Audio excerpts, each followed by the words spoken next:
नमस्ते दोस्तों, मैं प्रिया चौहान स्वागत करती हूँ आप सभी का परीक्षा बिंदु के इस ऑनलाइन प्लेटफॉर्म पे। उम्मीद करती हूँ कि आप सभी हेल्दी होंगे, सेफ होंगे, अच्छे से पढ़ रहे होंगे।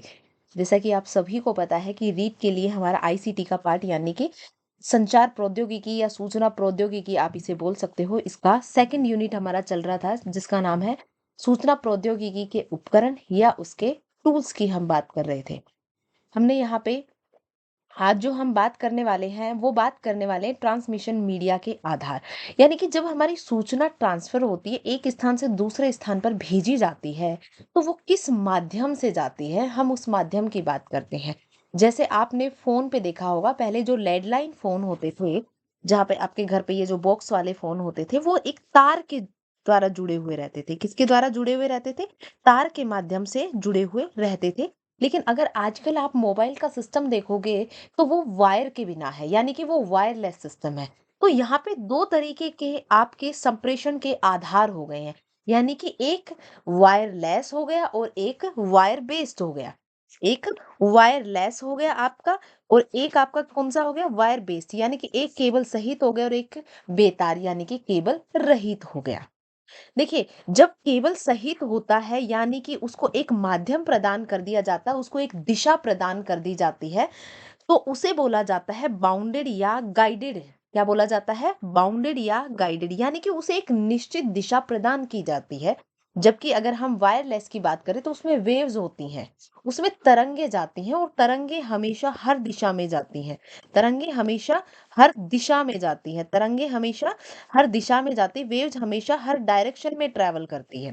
ठीक है। और जबकि जो वायर होता है वो एक डायरेक्शन में ट्रेवल करता है ना। वायर एक डायरेक्शन में नहीं, यानी कि एक निश्चित डायरेक्शन में ट्रेवल करता है। इसलिए जो वायरलेस होता है उसको बोला जाता है अनबाउंडेड या अनगाइडेड, यानी कि उसमें किसी निश्चित किसी माध्यम के द्वारा उसे दिशा प्रदान नहीं की जाती है, जबकि इसमें दिशा प्रदान की जाती है। जब भी हम इसके वायर बेस की बात करेंगे तो ये ट्विस्टेड पेयर केबल हो गया, कोएक्सियल केबल हो गया, ऑप्टिकल फाइबर केबल हो गया। जो लेटेस्ट चल रहा है आपका ऑप्टिकल फाइबर केबल चल रहा है, और आपको पता होना चाहिए कि ऑप्टिकल फाइबर केबल के थ्रू जो फास्टेस्ट इंटरनेट की सुविधा है वो प्रदान की जाती है। किसके थ्रू? ऑप्टिकल फाइबर केबल के थ्रू। और आपको पता होना चाहिए कि जो रिलायंस है उसने हाल ही में मुंबई से अपना एक प्रोजेक्ट शुरू किया है, जिसमें ऑप्टिकल फाइबर केबल के थ्रू इंडिया से सभी देशों के साथ इंटरनेट कनेक्टिविटी, यानी कि सभी महाद्वीपों के साथ इंटरनेट कनेक्टिविटी स्टेबल करने के लिए, स्थापित करने के लिए इन्होंने एक प्रोजेक्ट चलाया है। आपको पता होना चाहिए कि जो ऑप्टिकल फाइबर केबल है, ये सबसे अभी तक का फास्टेस्ट इंटरनेट प्रदान करती है, इंटरनेट की स्पीड प्रदान करती है। उसके अलावा अगर हम बेतार यानी कि वायरलेस में बात करते हैं, तो ये रेडियो वेव्स हो गया, माइक्रोवेव्स हो गया, इंफ्रारेड हो गया और सैटेलाइट वेव्स हो गया। ठीक है। ये वेव्स होती है, यानी कि तरंगों के माध्यम से डेटा का ट्रांसमिशन या डेटा को ट्रांसफर किया जाता है। जैसे अगर आपको मैं बता देती हूँ, आपके जो टीवी वगैरह में है, टीवी में जो डिश लगा रहता है आपका, जैसे टीवी है उसके ऊपर इस तरीके का एक डिश बॉक्स लगा रहता है, इस तरीके का एक डिश बॉक्स लगा रहता है। ये तरंगों के माध्यम से ही डेटा प्रदान करता है या सूचना का प्रसारण करता है। ठीक है। सैटेलाइट से तरंगे आती हैं और उन तरंगों को ये डिश टीवी यूज करता है, और उसी के माध्यम से आप तक इंफॉर्मेशन आती या सूचना आती है। अब बात करते हैं ट्रांसमिशन मीडिया। देखिए, ट्रांसमिशन मीडिया क्या होता है?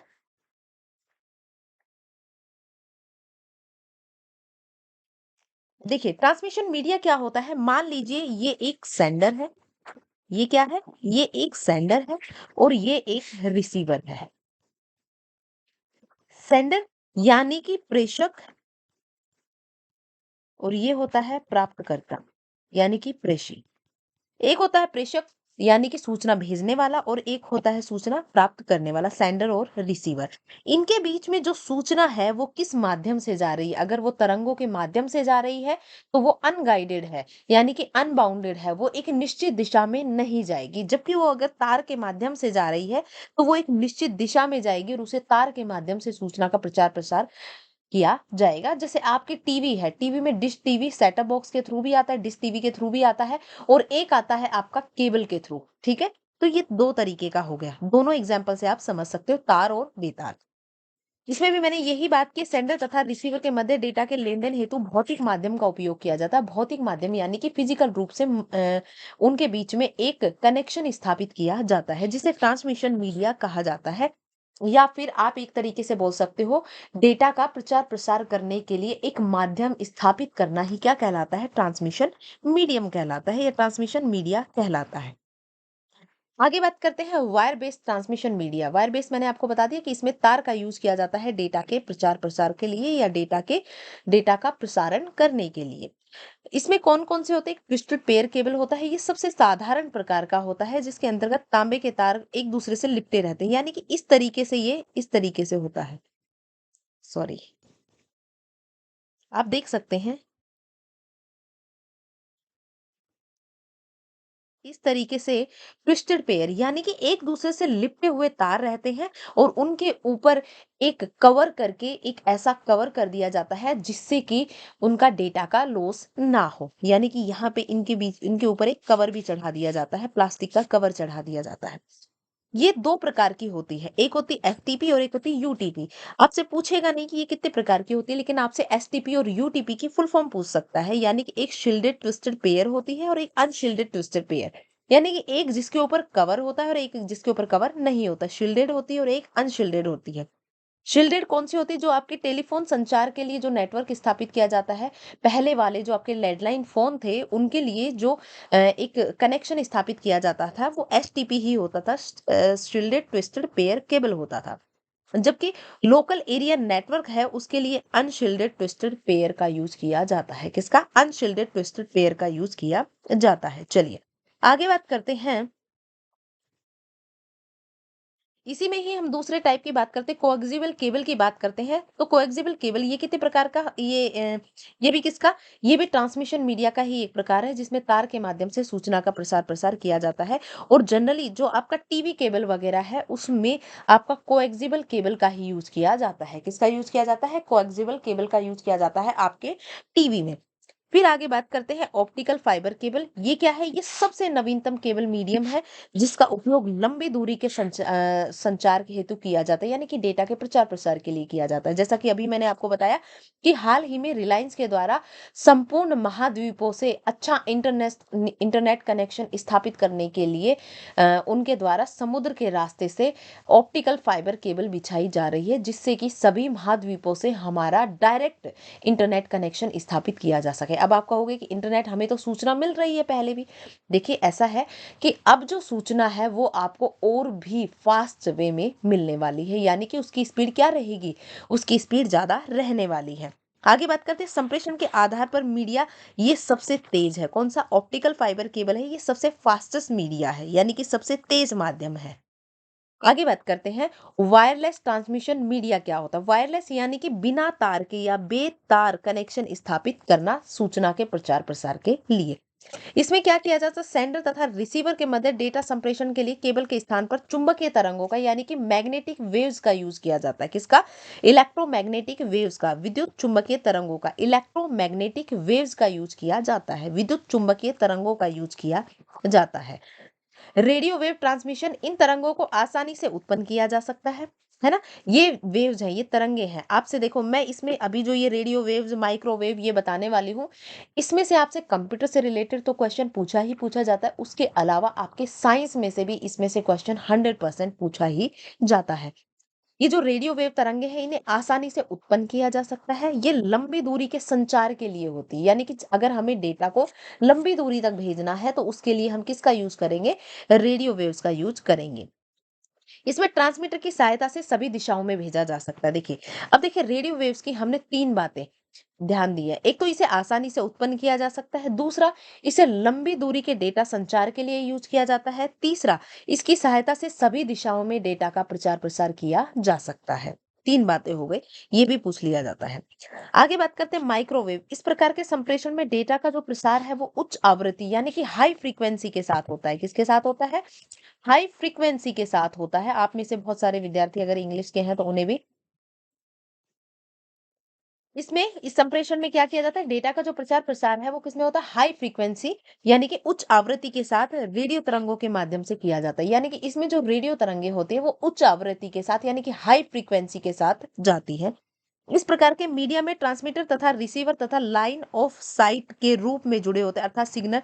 देखिए इसमें क्या फर्क है, जब इसमें हम रेडियो वेव्स को हाई फ्रीक्वेंसी के साथ ही भेज रहे हैं, फिर अंतर क्या है, तो अंतर ये होता है कि जो ये रेडियो वेव्स है ये सभी दिशाओं में ट्रेवल करती है। क्या करती है, ये सभी दिशाओं में ट्रेवल करती है। जबकि आपकी जो माइक्रोवेव है लाइन ऑफ साइट यानी कि ये एक समय में एक दिशा में ही इसे भेजा जा सकता है। क्या किया जा सकता है, एक समय में एक ही दिशा में इसे भेजा जा सकता है। ये चीजें याद रखना, इन दोनों में डिफरेंस है। अब आपसे पूछ सकता है कि इसका यूज कहाँ किया जाता है, ठीक है। आपसे पूछ सकता है कि माइक्रोवेव, देखिए आपका ये जो टेलीफोन संचार है, टीवी प्रसारण के लिए, सेलुलर मोबाइल फोन, आपके मोबाइल फोन वगैरह में जो आप इंटरनेट वगैरह यूज करते हैं, जो आ रहा है वो किसके थ्रू आ रहा है, वो आपका माइक्रोवेव्स के थ्रू ही आ रहा है। वो हाई फ्रीक्वेंसी के साथ आती है, तभी आपका फोन उन्हें कैप्चर कर पाता है। इंफ्रारेड वेव्स, अब देखिए इसकी बात होती है, ये बहुत सी बार पूछा जाता है आपसे, बहुत सी बार ऐसा पूछा जाता है कि जो रिमोट है, रिमोट आपके टीवी से कनेक्ट होता है तो वो कौन सी वेव्स के थ्रू उससे रिमोट जो है वो काम करता है, तो वो इंफ्रारेड वेव्स के थ्रू काम करता है। किसके थ्रू काम करता है, इंफ्रारेड वेव्स के थ्रू काम करता है। किसके थ्रू, इंफ्रारेड वेव्स के थ्रू काम करता है। ठीक है, ये सबसे छोटे क्षेत्र का वायरलेस नेटवर्क होता है, सबसे छोटे क्षेत्र का। आपने देखा होगा रिमोट को जैसे ही आप एक रूम से दूसरे रूम में लेके जाते हो, आपका रिमोट काम नहीं करता है। क्यों, क्योंकि जो इंफ्रारेड वेव्स होती हैं वो किसी भी हार्ड सरफेस को पेनिट्रेट नहीं कर सकती, यानी कि उसे पार नहीं कर सकती हैं। इस आजकल इस डिवाइस को नियंत्रित करने वाले रिमोट में इनका यूज किया जाता है। ये तरंगे किसी भी भौतिक अवरोध को पार नहीं कर सकती हैं। अगर आप रिमोट को मोटे कपड़े के नीचे भी दबा देते हो और फिर अगर आप अपनी टीवी ऑन ऑफ करने की कोशिश करते हो तो आपका टीवी ऑन ऑफ नहीं होगा, है ना। या फिर आप किसी दीवार के पीछे चले जाते हो या आप किसी लकड़ी के उसके पीछे से अगर आप रिमोट को टीवी से कनेक्ट करने की कोशिश करोगे या आपके एसी वगैरह से कनेक्ट करने की कोशिश करोगे तो आपका रिमोट काम नहीं करता है। क्यों, क्योंकि वो हार्ड सरफेस को पेनिट्रेट नहीं कर सकता, या हार्ड सरफेस में उसे, हर सरफेस मैं इनको इंफ्रारेड वेव्स को अवरोधक प्रदान करते हैं, अवरोधक बना देते हैं, उससे वो पेनिट्रेट करके या उसको पार करके वो दूसरी तरफ नहीं जा पाता है। आगे बात करते हैं सैटेलाइट वेव ट्रांसमिशन की। जब भी हम सैटेलाइट वेव ट्रांसमिशन की बात करते हैं तो इसमें माइक्रोवेव तरंगों का ही उपयोग किया जाता है, जिसमें एक संचार उपग्रह के माध्यम से डेटा का प्रसारण किया जाता है। इसमें क्या किया जाता है, एक सैटेलाइट लगा हुआ रहता है ऊपर, मान लीजिए ये आपका सैटेलाइट है, ये सैटेलाइट लगा हुआ रहता है और इसके माध्यम से आपका डेटा का प्रचार प्रसार किया जाता है इसके, और नीचे यहाँ पे टावर्स लगे रहते हैं और वो डेटा को प्राप्त करते हैं। ये टावर्स लगे रहते हैं और ये टावर्स क्या करते हैं, इस डेटा को प्राप्त करते हैं। आपने देखा होगा ये आपका डिश टीवी वगैरह है, वो जो चलते रहते हैं, वो किससे, यहाँ ऊपर एक सैटेलाइट लगा हुआ, सैटेलाइट ने वेव्स भेजी, सभी दिशाओं में भेजता है वो, और ये उस वेव्स को प्राप्त करते हैं। ठीक है, ये उस वेव को प्राप्त कर लेते हैं। तो इसमें भी संचार उपग्रह के माध्यम से डेटा का प्रसारण किया जाता है। इसका उपयोग मुख्यतः किसके लिए किया जाता है, लंबी दूरी के संचार के लिए किया जाता है, जैसे मोबाइल नेटवर्क के लिए, टीवी प्रसारण के लिए, अंतरराष्ट्रीय संचार आदि के लिए सैटेलाइट वेव का यूज किया जाता है। किसका यूज किया जाता है, सैटेलाइट वेव ट्रांसमिशन का यूज किया जाता है। आगे बात करते हैं मोड ऑफ कम्युनिकेशन। जब हम डेटा ट्रांसफर करते हैं तो डेटा है वो किस तरीके से ट्रांसफर होता है, जैसे आपको, मैं मोड की बात करती हूँ यानी कि किस माध्यम में होता है प्राप्त। तो आपने देखा होगा एक होता है सिंप्लेक्स, आपको तीन याद रखने, एक होता है सिंप्लेक्स, एक होता हाफ डुप्लेक्स और एक होता फुल डुप्लेक्स। मैं यहाँ पे ना एक डायग्राम बना रही हूँ, आप उस डायग्राम को नोट कर लीजिएगा और उस डायग्राम के थ्रू आपका सारा का सारी चीजें यहाँ पे आज क्लियर होने वाली हैं। जैसे मैंने यहाँ पे एक वो बनाया और मैंने इस तरीके का डायग्राम बनाया। आप डायग्राम को बहुत ध्यान से देखिएगा। देखिए जब भी मैं सिंप्लेक्स की बात करती हूँ या साधारण की बात करती हूँ, ये सबसे साधारण माध्यम होता है, इसमें डेटा हमेशा एक ही दिशा में जाता है, दूसरी दिशा में डेटा नहीं जाता है। जैसे आपने देखा होगा आपका रेडियो है, आपके रेडियो में जो भी आपको डेटा मिल रहा है, आपके टीवी में आपको जो भी डेटा मिल रहा है, क्या आप उसे रेडियो के माध्यम से केवल प्राप्त कर सकते हो, क्या आप उसे सेंड कर सकते हो, नहीं कर सकते, नहीं कर सकते। यानी कि ये क्या है, सिंप्लेक्स है कि आपके पास केवल डेटा एक ही दिशा में आ रहा है, आपके पास डेटा केवल एक ही दिशा में आ रहा है। आगे बात करते हैं हाफ डुप्लेक्स की। देखिए इसमें ना क्या होता है, मैं इसमें भी डायग्राम बना रही हूँ। इस डायग्राम को आप लोग नोट कर लीजिएगा। ये डायग्राम, इसमें आपको थ्योरी याद करने की जरूरत नहीं रहेगी। आप मेरे एरो को ध्यान से देखिएगा। मैंने दोनों ही तरफ एरो बनाए हैं, लेकिन एक एरो में सिंगल वो मैंने डायरेक्शन बनाया है। क्यों? कि भाई इसमें ना डेटा दोनों तरफ ट्रांसफर होता है। डेटा इसमें दोनों दिशाओं में ट्रांसमिट होता है, दोनों ही दिशाओं में ट्रांसफर होता है, लेकिन एक बार में केवल एक ही दिशा में। एक बार में केवल एक ही दिशा में। मैंने यहाँ पे भी वही लिखा है कि इसमें जो डेटा होता है वो दोनों दिशाओं में जाता है, परंतु एक समय में केवल एक ही दिशा में ट्रांसमिट होता है। और इसका जो सबसे अच्छा एग्जाम्पल है वो आप पुलिस वगैरह के पास जो वॉकी टॉकी लगे रहते हैं, आप उनको देख लीजिए। Walkie talkie. अब देखिए वॉकी टॉकी का नाम वॉकी टॉकी क्यों है? क्योंकि वॉक एंड टॉक, चलते फिरते बात कर सकते हैं उससे। उसमें ना जब भी वो बात करते हैं तो आप देखना एक बार में एक व्यक्ति ही बोलता है। अगर दूसरा बोल भी रहा है तो एक की ही बात सुनी जा सकती है, यानी कि एक बार में एक दिशा में। इसलिए वो जब भी बात करते हैं तो कुछ बात बोलेंगे ओवर एंड ओवर, ऐसे करके जब बोलते हैं तो दूसरी तरफ से फिर वो बोलना शुरू करते हैं, ताकि उन्हें सिग्नल मिल जाता है कि भाई अब उन्होंने बात करना बंद कर दिया है, अब यहाँ से बात आप भेज दीजिए। यानी कि दोनों दिशाओं में आपका डेटा ट्रांसमिट होता है, लेकिन एक बार में एक दिशा में होगा। अगर आप दोनों ही तरफ से बोलते रहोगे तो एक ही डायरेक्शन का डेटा जाएगा, दोनों डायरेक्शन का डेटा एक समय में नहीं जाएगा। फैक्स मशीन की बात करें तो फैक्स मशीन से आप डॉक्यूमेंट भेज भी सकते हैं, आप डॉक्यूमेंट प्राप्त भी कर सकते हो। लेकिन अगर आप डॉक्यूमेंट भेज रहे हो तो आप प्राप्त नहीं कर सकते, और अगर आप प्राप्त कर रहे हो तो आप भेज नहीं सकते। यानी कि एक बार में केवल ये एक दिशा में ही काम करता है। आगे हम बात करते हैं फुल डुप्लेक्स की। जब भी हम फुल डुप्लेक्स की बात करते हैं तो यानी कि इसका मैं बता देती हूँ, इसमें आप डेटा को कैसे ट्रांसमिट करते हैं। आप इसका भी एक डायग्राम बना लीजिएगा। अब देखिए, अब इसमें मेरे एरो के निशान को देखिए, यानी कि मैंने यहाँ पे दोनों ही तरफ एरो बना दिया है। यानी कि अब इसमें क्या कर सकते हैं आप, एक ही समय में दोनों दिशाओं में डेटा बराबर ट्रांसफर होगा। जैसे आपका मोबाइल, आपके मोबाइल पे दो व्यक्ति एक साथ बोल रहे हैं, दोनों का ही डेटा इस दिशा में भी जा रहा है और इस दिशा में भी आ रहा है। यानी कि इसमें डेटा को एक ही समय में दोनों दिशाओं में ट्रांसमिट किया जा सकता है, या दोनों ही दिशाओं में भेजा जा सकता है। दोनों ही दिशाओं में भेजा जा सकता है, ट्रांसमिट यानी कि भेजा जा सकता है। तो डिफरेंस क्या हुआ भाई? जो हाफ वो सिंप्लेक्स है, सिंप्लेक्स में केवल एक दिशा में ही भेजा जाएगा। जैसे आपका टीवी रेडियो वगैरह में केवल आपके पास प्रसारण आता है, आप भेज नहीं सकते। उसके बाद हम बात करते हैं हाफ डुप्लेक्स की। हाफ डुप्लेक्स में क्या होता है, दोनों दिशाओं में डेटा भेजा जा सकता है, लेकिन एक समय में केवल एक ही दिशा में डेटा भेजा जाएगा। जैसे वॉकी टॉकी का एग्जाम्पल हो गया। जब भी हम फुल डुप्लेक्स की बात करेंगे तो फुल डुप्लेक्स में दोनों दिशाओं में डेटा ट्रांसमिट किया जा सकता है, लेकिन एक समय में दोनों दिशाओं में डेटा जाएगा। जैसे आपके मोबाइल पे आपकी मम्मी आपको डांट रही है, आप इधर से मम्मी से आर्ग्यूमेंट कर सकते हो, यानी कि दोनों दिशाओं में एक ही समय में एक साथ बात की जा सकती है। ठीक है, चलिए अब आगे बात करते हैं। अब आपका आता है मोडेम। देखिए ये एक डिवाइस होती है। मोडेम का मतलब क्या होता है, यहाँ पे मैं लिख रही हूँ मोडेम, MODEM। ये दो शब्द से मिलके बना है। किससे? एक होता है मॉड्यूलेटर, एक होता है मॉड्यूलेटर, और दूसरा होता है डीमॉड्यूलेटर। एक होता है मॉड्यूलेटर और दूसरा होता है डीमॉड्यूलेटर।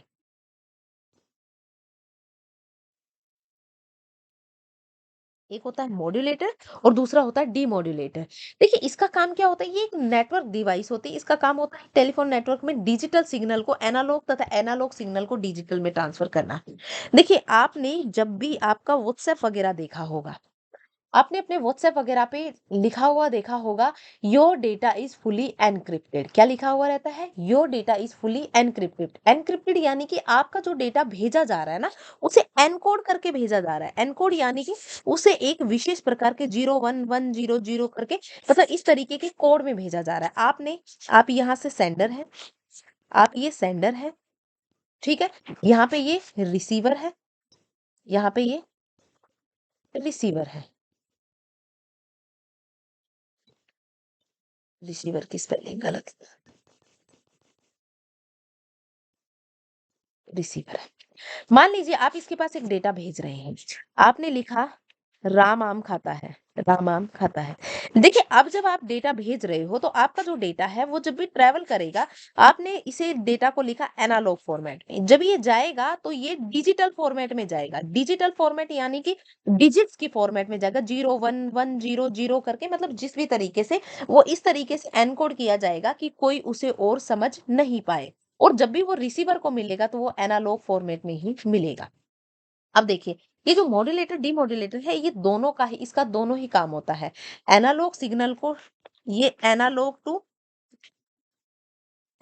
टू डिजिटल, ये क्या करता है, एनालॉग सिग्नल को डिजिटल में कन्वर्ट कर देता है। और ये क्या करता है डीमॉड्यूलेटर, ये डिजिटल सिग्नल्स को एनालॉग में कन्वर्ट कर देता है। किस में कर देता है, एनालॉग को डिजिटल में, जबकि डीमॉड्यूलेटर डिजिटल को एनालॉग सिग्नल्स में कन्वर्ट कर देता है। अब जैसे आपने यहाँ से भेजा राम आम खाता है, लेकिन वो डिजिट्स की फॉर्म में जाएगा। किसकी फॉर्म में, डिजिट्स की फॉर्म में, इसलिए इसे बोला जाता है डिजिटल सिग्नल। और जैसे ही वो रिसीवर को मिलेगा तो वो रिसीवर को उसी फॉर्मेट में मिलेगा, राम आम खाता है। अब देखिए, ऐसा क्यों किया जाता है, ऐसा इसलिए किया जाता है ताकि बीच में कोई भी इस डेटा को चोरी ना कर सके, डेटा को सिक्योरिटी प्रदान की जा सके, डेटा को हार्म करने से बचाया जा सके। इसलिए जब भी आप व्हाट्सएप पे खोल के देखते हैं, अगर आपने किसी को मैसेज नहीं भेजा है, अगर आप वो व्हाट्सएप को फर्स्ट टाइम अगर किसी को मैसेज भेज रहे हैं, तो उस वहां पे लिखा आ जाता है, your data is fully encrypted.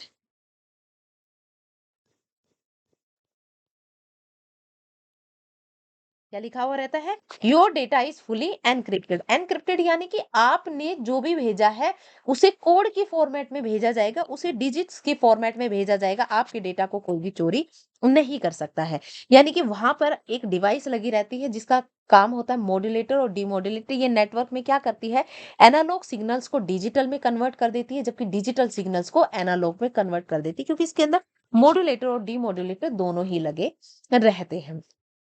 Modem को सामान्यतः कंप्यूटर तथा टेलीफोन लाइन के माध्यम से जोड़ा जाता है और इसकी गति को सामान्यतः बिट्स पर सेकंड में मापा जाता है। किसमें, बीपीएस यानी कि बिट्स पर सेकंड में, बिट्स पर सेकंड में मापा जाता है। और मैं आपको बता चुकी हूँ बिट्स क्या है, ये आपकी कंप्यूटर की जो मेमोरी होती है उसकी सबसे छोटी इकाई होती है, स्टोरेज की सबसे छोटी इकाई होती है। इसकी स्टोरेज की सबसे छोटी इकाई होती है बिट्स। बिट्स पर सेकंड में इसकी गति को मापा जाता है। स्पीड को किस में मापा जाता है, बिट्स पर सेकंड में मापा जाता है। और सबसे छोटी इकाई बीपीएस ही होती है, या सबसे छोटी इकाई बिट्स ही होती है, स्मॉल बी लिखा जाता है। जबकि आप कैपिटल बी पढ़ेंगे, उसे बोला जाता है बाइट। क्या क्या बोला जाता है, बाइट। और उसके लिए कैपिटल बी का यूज किया जाता है। तो मॉडेम आपसे पूछ सकता है, इसका काम होता है एनालॉग सिग्नल को डिजिटल में कन्वर्ट करना और डिजिटल सिग्नल्स को एनालॉग में कन्वर्ट करना।